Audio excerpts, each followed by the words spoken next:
Shalom. I like to give all praises to Yahweh, Bahashem, Yahweh Shai, Bahashem, Rukah Kwadash, and double honors to the apostles and the elders of Great Millstone. Brothers, we're living in some phenomenal times here, brothers. Matthew chapter 13, verse 16, and it reads, "But blessed are your eyes, for they see, and your ears, for they hear." And of course, that scripture is not talking about our literal eyes and ears. For those of us who are of the elect, should we be a part of that number, the Lord has given us the eye salve to see. And what have we been seeing lately? We've been seeing prophecy coming to fruition. When we come across various articles of this sort, various news stories, we can see the time of our redemption is drawing nigh. The World Economic Forum, they just released this article last week here, and it states that 98% of the central banks are preparing to launch the CBCD as the finances enter their next phase. But I want to take you back a few months ago. Well, actually, let me be more accurate. July 10th, 2023.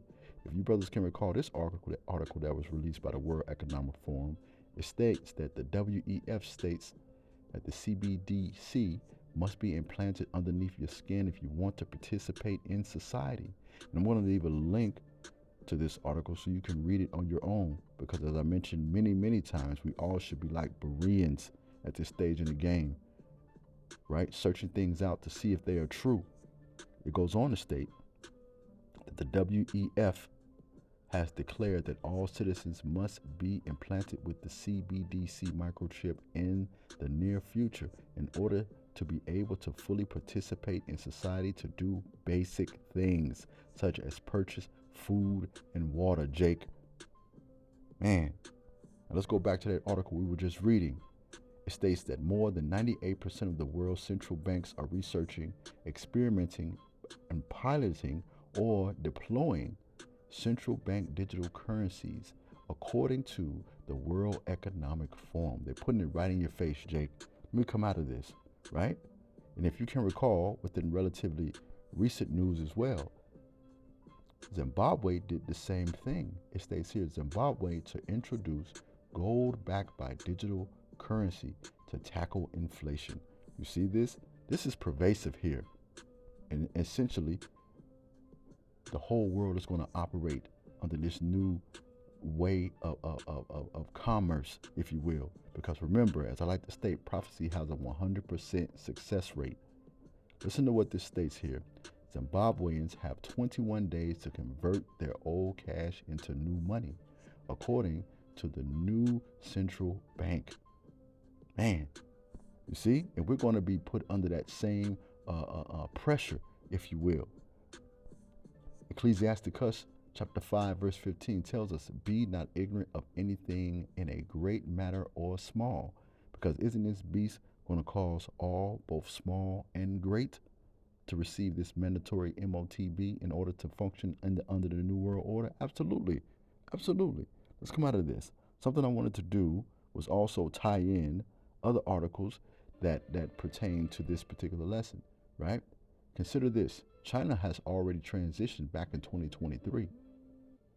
Our Google search, we live in an information age. Everything's a Google search away. And our Google search China's digital currency update. And it reads, the implementation has gone into overdrive in 2023. Former People's Bank of China, the PBOC, the governor, Yai Gang, said in July that a total transactions of 200 and, pardon me brothers, this is getting a little late for me. I want to start over from the top, right? China's governor, Yai Gang, said in July that total transactions have reached over 950 million with an cumulative value of 180 trillion yen. In US dollars is 249 billion by the end of June of last year, up to 100 billion yen. US dollars 13.9 billion the previous August, meaning they're making a tremendous amount of money off this.